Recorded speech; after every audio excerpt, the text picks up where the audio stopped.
yeah. Welcome back to the Guillotines and Guitar Studio here in Hartsville. We're here. South Carolina.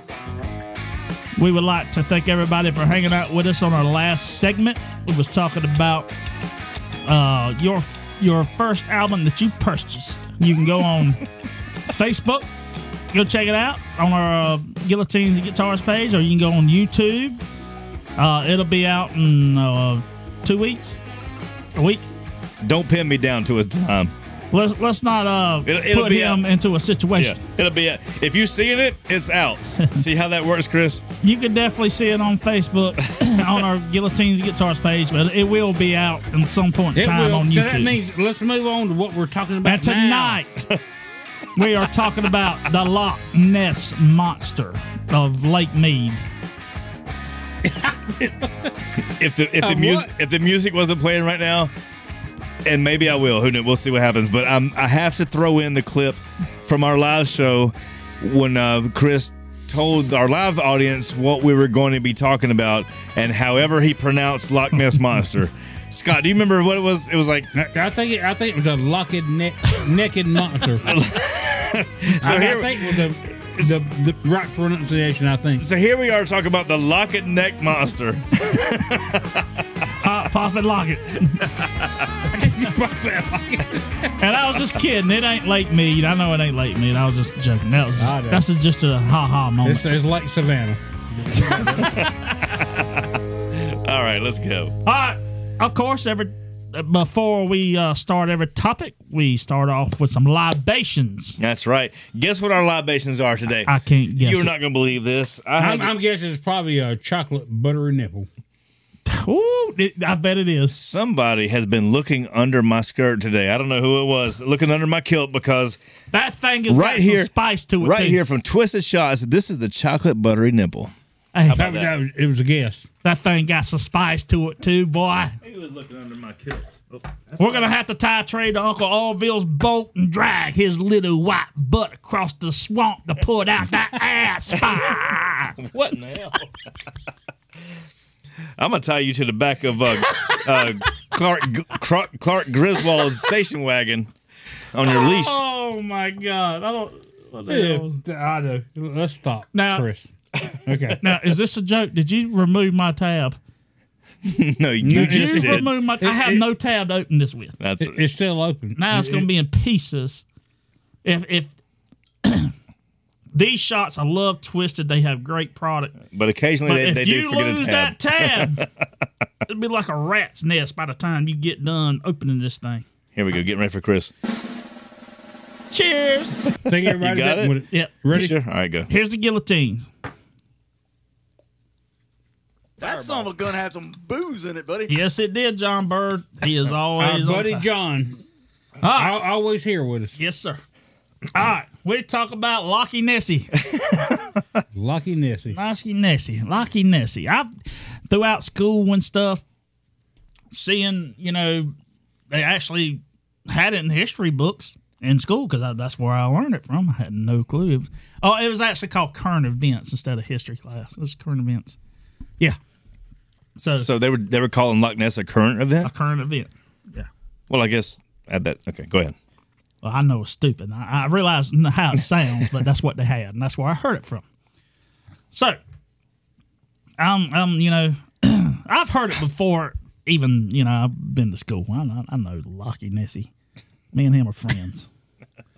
But how? Okay. Before we go any further, let's go ahead and get the name down right. It's the Loch Ness Monster. That's what I said. Now, how about from here on out, you just call her Nessie. We'll call her Loch Ness Monster or him. Nessie. Whatever. I'm Nessie abbreviate. is a name that was given Nessie. We'll just say Nessie. Long time ago. I'm abbreviate Nessie. So me and Nessie. That's not how that works. Well, he was in Lake Robinson.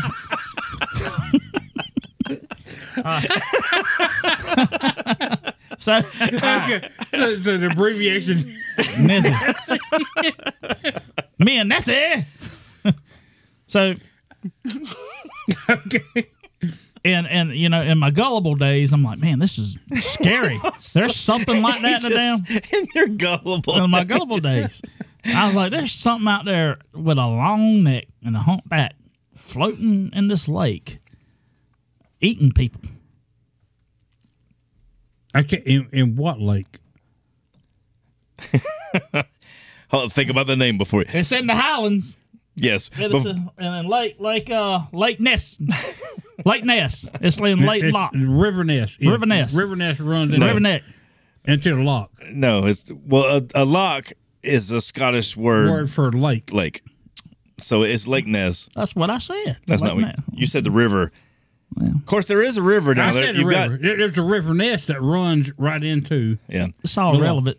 Well, you've got Loch Ness, and if you look at a map, it goes this way. There's another loch, and they both go to the ocean on both sides. So northern Scotland and southern Scotland are actually technically both separated because of that.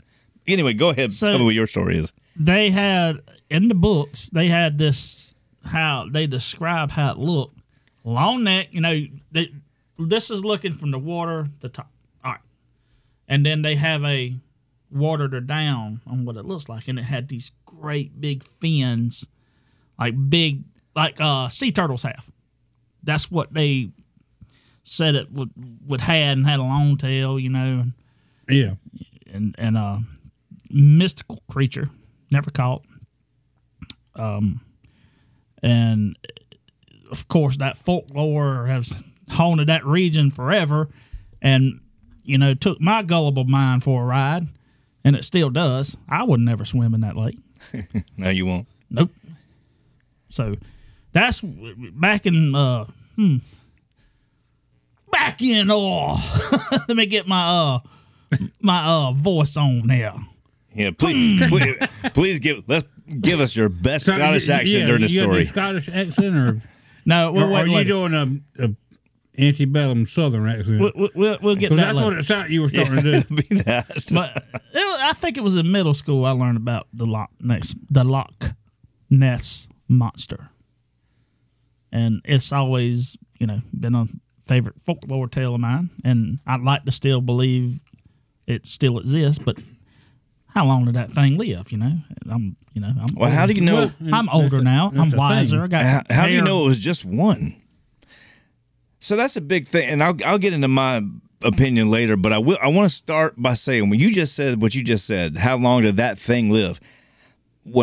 Before I got to the opinion that I'm at now, I still was like, well, if there's one, there's got to be a pair before that. It was celibate. There's got to be, there's a pair before that. Where did it come from? And I remember there was a movie, and I can't remember the name of the movie that came out a long time ago, where they made the argument about it wasn't just in this one lake. It actually made it through. It came from the ocean. Like, it would go to the ocean. God, I wish I could remember the name of the movie, but it lived in this lake, but it would go out into the ocean to either breed, feed, do whatever, but it would come back to the lake. That was a big, because like I just said, you had the river that turned into a lake, and and it went to a different lake. What I heard was that it was and I could be totally wrong, but that's what I heard. It was a sea creature that came through that canal into Loch Ness, and it breeded in Loch Ness to had the babies, and then it went back out to sea. So, see, I heard just the opposite, that it wasn't. That's what I was going to say. Mine was different. They lived in Loch Ness, went out to the sea to breed, and then come back to Loch Ness. I heard it was a sea creature that went to Loch Ness. That's a good theory. And then had the baby. And that's why you don't see it all the time, because they were only in there when they were breeding. And then they go back out to the ocean. Yeah, they're like giant salmon. They just go up. Well, and actually in Loch Ness, that salmon do that. They swim upstream to go to Loch Ness. Are there salmon in Loch Ness? Yes, there are. Really? They do that. Loch Ness just seems awfully deep to have salmon coming in and out. But okay. How deep is it? I'll find out for you in a second, because I think at its deepest point, I think Loch Ness like is 700 something feet, right? Yeah, 700 something. That's pretty stout. That's what they thought it was, and I think there was a expedition crew who came trying to search for Nessie, and they found they found like a 745 feet, and I think there was in the 2000s there was a crew who went out and with sonar and all, they found a even deeper spot than that, 800 something feet. So that's interesting. One of us in this room has been to that lake. I have. I've been on that lake. Trey has been on lake, and he was actually searching for Nessie. I was. Well, so just like everybody here and everybody watching and listening at home, Loch Ness Monster is like your Bigfoot. It's like your Mothman. It's like there's a scary creature out there somewhere. There's a mythical creature somewhere. So I was like always into it, and never thought in my wildest dreams that I'd ever actually be able to go there and see it. But later in life, I had the opportunity. I actually went with my wife. My father-in-law took us. We spent like almost 2 weeks over in Scotland, and this one day we had planned just to go to Loch Ness. So we were staying in a place called Innerleithen, Scotland, which is way south of that. So we go up to the Highlands where Loch Ness is, and these mountains and everything. And so you've got like these giant mountains. But we get on a boat on Loch Ness, and it was, for me, it was a huge experience because it was like, this is the child in me is going, I'm on Loch Ness. And immediately, even though I don't believe the story necessarily, I'm still looking. He's got his harpoon. He's out on the bow of the boat. He's over to the east, I'm telling you. I think I saw it. But so the boat that I was on has 2 levels. Why are you laughing? What's so funny? I can see him now. It's you and me. No, actually, I was on the top going, is that all you got? Yeah, I can see that. So the boat that we were on had 2 levels. It was almost like a double-decker bus. You had a double-decker bus. You had the lower level was enclosed because it's Scotland, so it either rains or it's cold or it's sunny and feels great. And just like that changes. So you got the inside part, and then you've got the roof, basically, the roof of this entire boat that you get on. And it's all open space, so there's no windows or anything. And you're like a pontoon boat, right? You're just out in the open. And the way the Scotland weather is, it rains a lot, but it's also pretty damn cold. And we were there in the summertime. It was May, I think, 2013, I believe. But it was May. So back here in the States, everybody's wearing shorts and a T-shirt, enjoying the summer-like weather. Over there, I'm wearing these like 2 jackets and, long johns underneath my clothes. So it's pretty cold? Yeah, it's cold. But like I said, it would change so quick. And if anybody here from Scotland or England, you know exactly what I'm talking about. The weather is not like right now we can't talk about the weather because it's hot as hell where we are right now. But over there, like I said, it would go back and forth. So we'd go onto the top of the boat on Loch Ness, and I'm looking at everything. And I'm still skeptical of the entire story. I'm like, no, I don't believe any of this. But I do see that, I do feel that mythical vibe, right? Because I know the stories, and all the stories I've ever heard happened on this lake that I'm on right now. So I'm looking just in case. Like, I don't believe it, but just in case. I'm looking at everything, and I'm watching everything. But then, like Scotland weather is, a cloud comes over, and now it's snowing, raining, cold rain, whatever, wind blowing like crazy. Let's go back down into the bottom.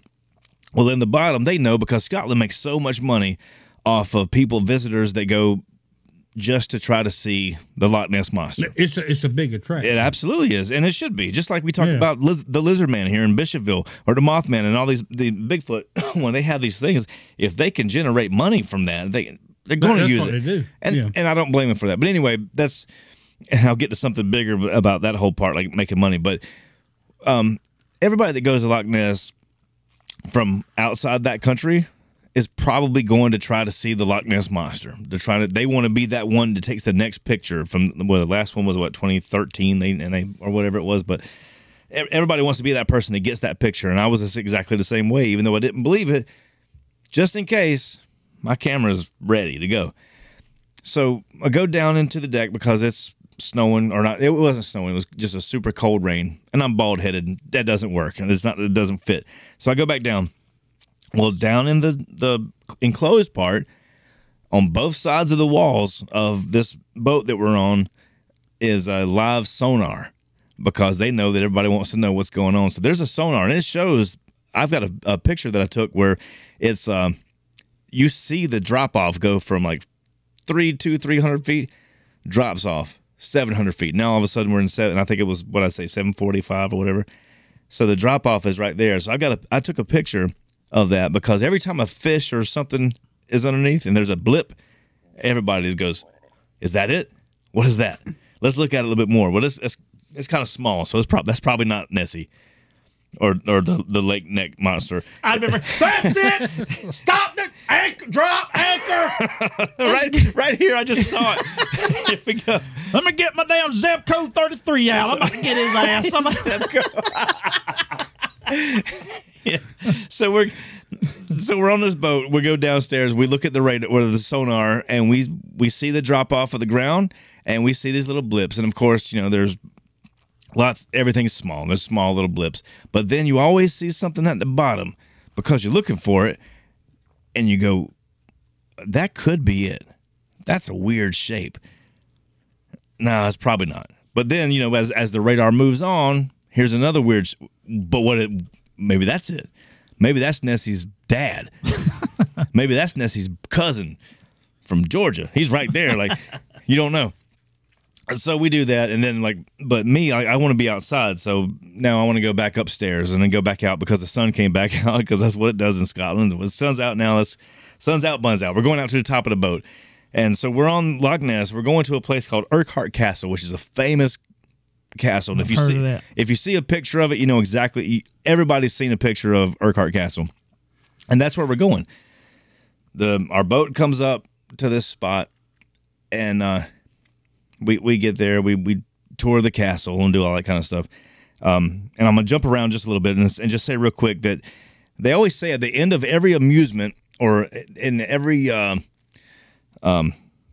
amusement park, or something you visit. What's the word I'm looking for? At the end of every attraction. Attraction, that's the word, yeah. At the end of every attraction, they want something that's going to be. There's a gift shop. Yeah. Well, at Urquhart Castle in Scotland, just up the hill from the Scotland, just outside of where people take their pictures of the castle, because they don't want the gift shop in the pictures. But just up the hill, there's a gift shop. My whole crew goes up to the gift shop. We walk around, and everybody's buying your Loch Ness Monster salt and pepper shakers, your Loch Ness Monster plush dolls, your Loch Ness Monster pillows, T-shirts, the whole 9 yards. Everything is in there. I bought one thing from that store that day. One thing. And it did not say Scotland, didn't say Loch Ness Monster, didn't say Loch Ness. It was a rabbit fur lumberjack hat. Because his head was cold. Because my head was freezing. And I'm not designed that way.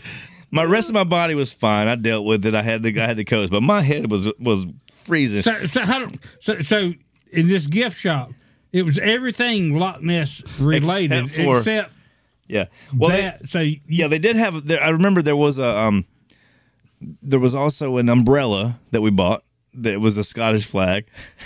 But yeah, there weren't many things. This was you're on Loch Ness. This was a Loch Ness and a Loch Ness Monster gift shop.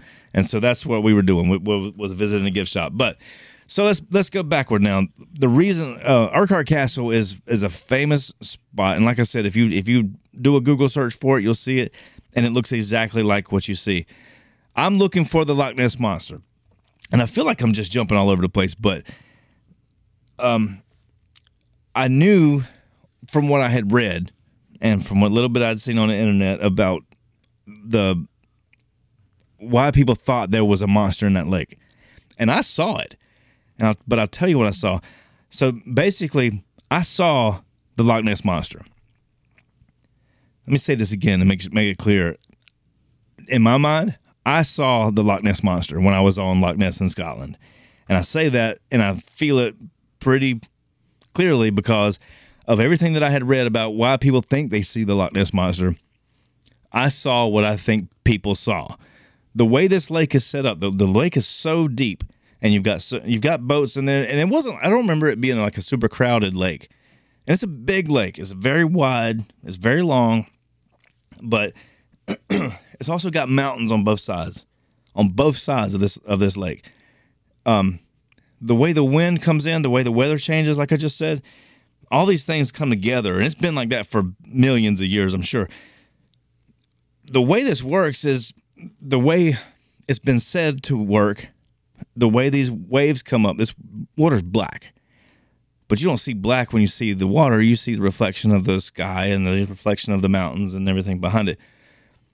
The way the waves would come over, they look like black humps. And I saw it, and I photographed the black humps on Loch Ness. So as soon as I saw it the first time, I was like, that's exactly what I'm sure they saw. And I won't get too ahead of myself just yet because I don't know what you guys want to talk about, but the photograph, the famous surgeon's photograph of the Loch Ness Monster, it's cropped, the photograph that was sent everywhere. The original photograph shows the most famous photographs. The black and white photo of the. Let me see.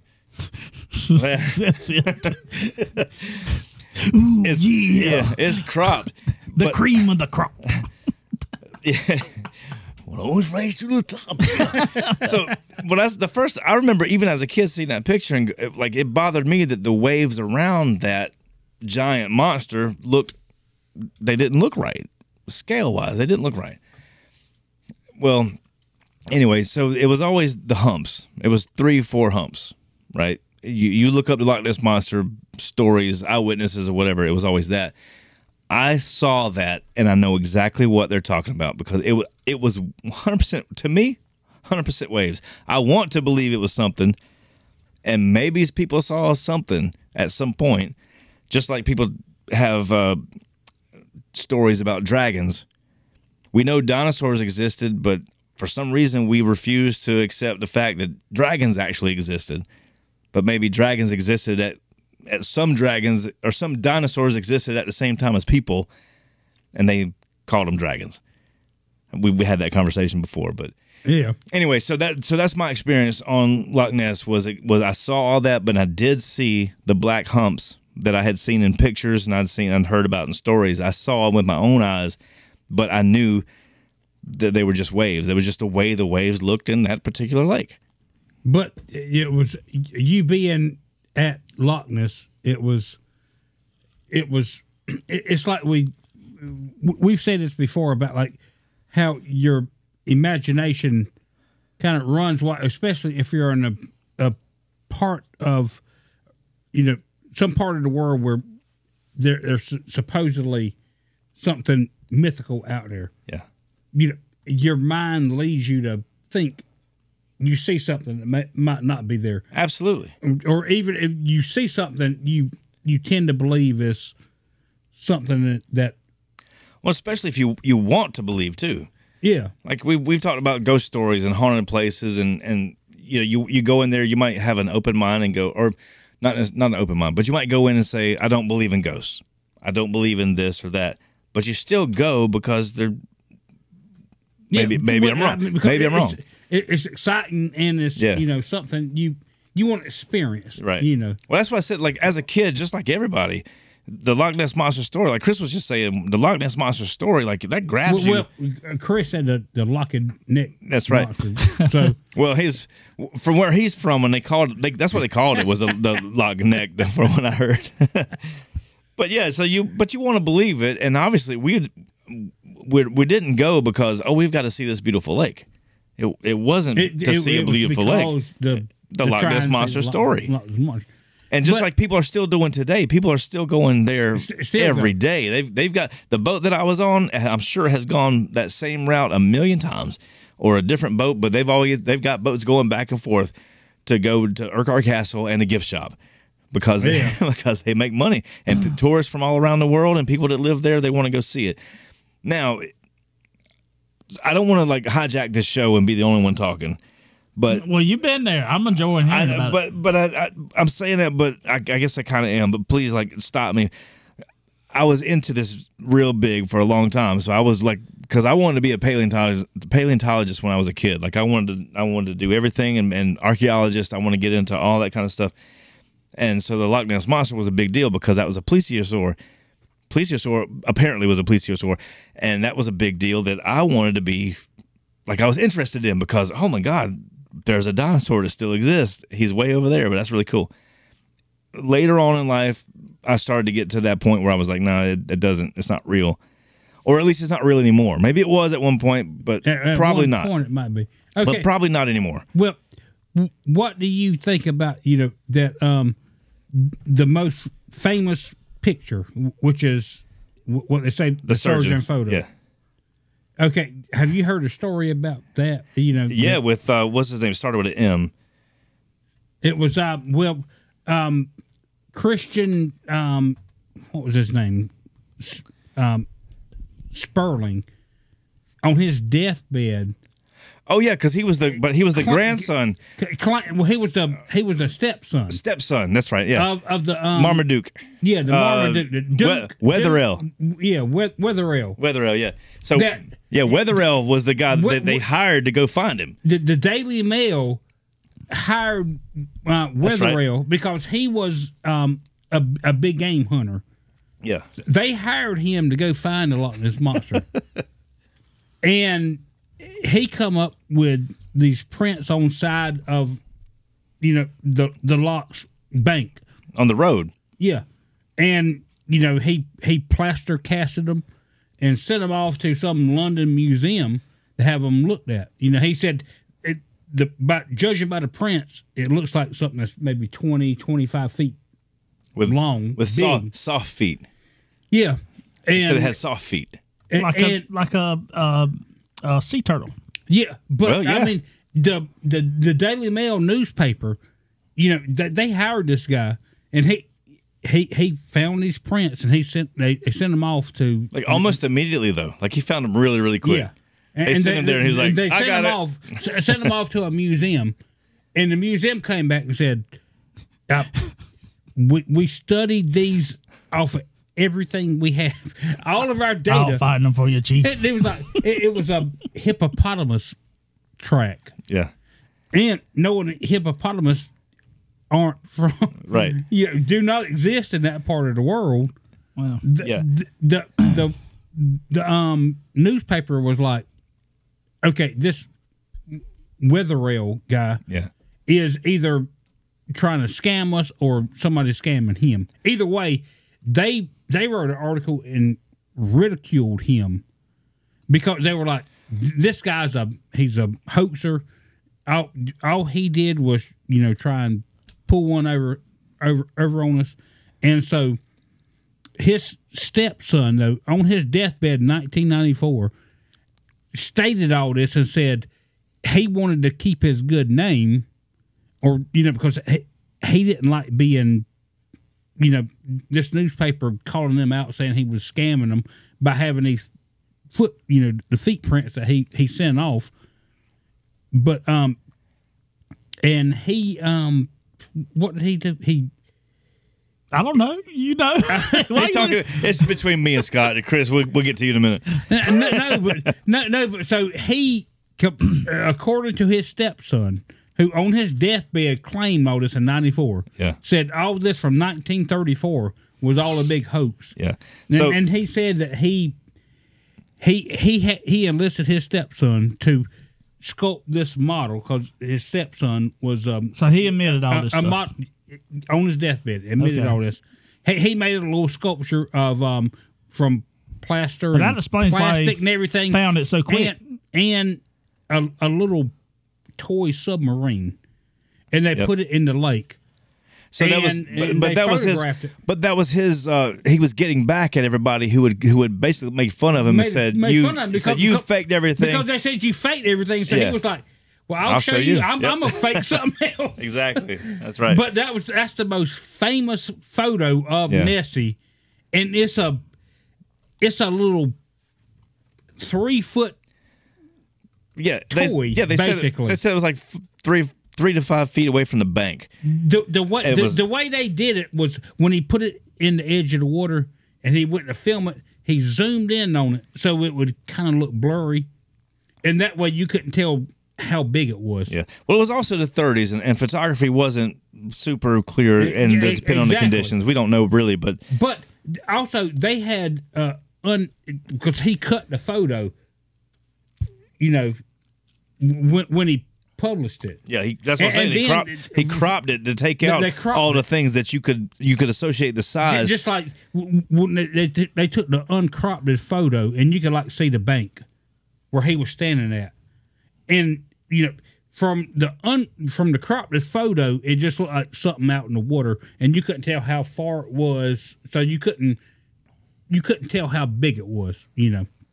So, but at the uncropped photo, when they looked at it, you could see the bank he was standing on when he took the picture. And so you could see the bank and see where it was at. And it's like, that thing's not maybe 3 feet. I get what you're saying. So it was, the whole thing, and that's the most famous photo of Nessie is, you know, it's a hoax. I mean, it's a joke. But I mean, still. That one was. But then, like I said, there's been that's still several the most that come famous up. They always call it a sea serpent, and that's where I'm going to chime in and say I also have a photo of a sea serpent because that's the hump with the black humps because I've seen those. But real quick, so that was in the 30s when that happened. And then in '94, I guess when his 1934, I think.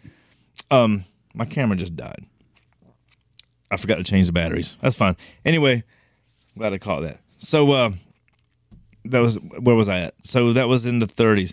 So let's go back to the first recorded sighting. The first recorded. There is apparent recordings before this, but the first recorded sighting was in 565 AD. So this was, and I remember reading. You going way back? Yeah, this is before we were born in the 1900s. This was way back then. So 565 AD, though, was the first sighting that was recorded. This was, and so if you look up, what was the guy's name? Is a saint, Saint Columbo. No, not. Yeah, I think. Not Columbo? The guy with one eye? Not him. Columba, Saint Columba. So the story was that he had come upon it. Who was it, Chris? You know? Nope. I know Christopher, his cousin. Yeah, Columbus. Christopher Columba. No, this is Columba.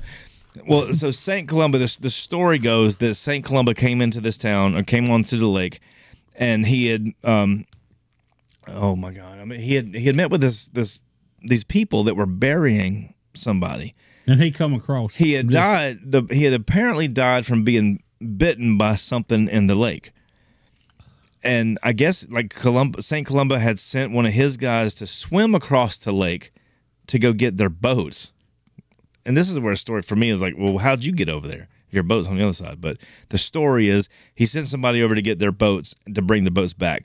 So the guy takes off his tunic or whatever and jumps in the water and starts to swim. And there's a monster comes out of the water and starts swimming towards this guy with his mouth open and is screaming, like not the guy, but the monster is swimming across Loch Ness with his mouth open, swimming towards this guy. And just when he's just a few feet away from him, St. Columba jumps up and says, "Stop, go no further." Not talking to the guy, but talking to the monster. And apparently the monster stopped. Who do you think he is? He's a saint. So apparently the story is that the monster stopped. And the monster stopped and turned away. And so he became really famous for this. Well, then you fast forward a couple years, and there's going to be all these legends that come out, and everybody for 1,000 years say there's a monster in that lake. Don't go in that lake because St. Columbo saw it, and this guy died, got eaten or whatever. So that's how you go way far back. But if you want to go back even further, there was apparently there are local stone carvings by the Pict, P-I-C-T, people that depict a mysterious beast with flippers that go beyond 565 AD. Who are the Pict? The Pict. I don't know. I guess there's some indigenous people to that area or whatever. But they're. What time frame is this? It just says local stone carvings. So It's before 565 AD. Before your time. It's before your time, Scott. just before my time. It was right before you were born. So there you go. So there's what I know about the Loch Ness Monster. That was a lot of good information. I mean, I'm impressed. We got to wrap it up, though. Yeah, I couldn't say nothing because you know it all. Okay, before we wrap it up, if you don't mind. No, go ahead. Let me say something about they think that maybe the Loch Ness Monster might be one of these sea creatures like there was in 1808 about I think 150 miles from Loch Ness. There was some big sea creature that was dead, washed up on shore, and the locals have never seen anything like this before. And they were like, what is this? You know, and the local municipality, back then, you know, they had no camera, so you couldn't photograph anything. They measured this creature, and it was like 50 feet long, and it looked like what Nessie looks like. But plesiosaur. Keep in mind, well, I am. Keep in mind, though, this is you know, Nessie didn't become popular until 1930s. The 30s, right? Yeah. So this is 1808. So there was a photo. Yeah. Well, it wasn't a photo because they didn't have photos back then. So what they did was they took all the eyewitnesses on the beach and took them to the Capitol and had them all in front of a magistrate, you know, swear that this is what they saw. And the local authorities did it too. This is back before the 30s? This is 1808. Yeah. Well, they also they were still burning witches back then too, though. Well, and it might be, but there's still these documents today that you can go look at where the people drew a picture of what they, you know, what they saw, and they actually took the skull of this animal or marine life, whatever it was. And it went to a museum, you know, but it happened to be destroyed during World War II, you know. But it was in a museum. But I'm just saying, so there was a creature. Well, there were cameras during World War II, and why are there no photos of this skull that you're talking about? This was in 1808. But it wasn't destroyed until the 1940s. Yeah, well, I don't know. I'm just saying. I gotta go. What I read. And then, here we go. This is a debate that we could have, but I know you're not picking a side, and neither am I. But I have to play devil's advocate and at least jump in and say, why don't we see photos from that? But okay. Anyway, but we do have to wrap it up, and I hate to because this is a topic I'm really into, obviously, because this was my show today. Thank you for joining me for Trey Davis and the rest of the gang. It was great. I enjoyed hearing your trip from over there, and I knew you had a bunch of good stuff. So yeah, I'm sorry. I was ready to hear. No, I was ready to hear. I'm sorry to hijack, but that was my thing. I was happy you did. I was happy you did. Anyway, thank you everybody for joining us tonight. Who's here tonight, Chris? This is Chris Hicks at the Wings and Nail microphone. That's Trey Davis at the J. Michaels microphone. And here is Scott Barfield at the Shane's Tire microphone. And not with us tonight is Carol Gainey, and he has the Burgos on Wheels microphone, which we don't have it up. But that's right. That's okay. Carol, when you come back, we're going to hook you up, man. I promise. Come back, Carol. Burgers on Wheels needs you. Thank you for everybody for joining us and looking us up. Keep following us. Make sure you go to YouTube, hit that subscribe button and bell button. That's right. Thank you, everybody. We'll be seeing you next time. We're out.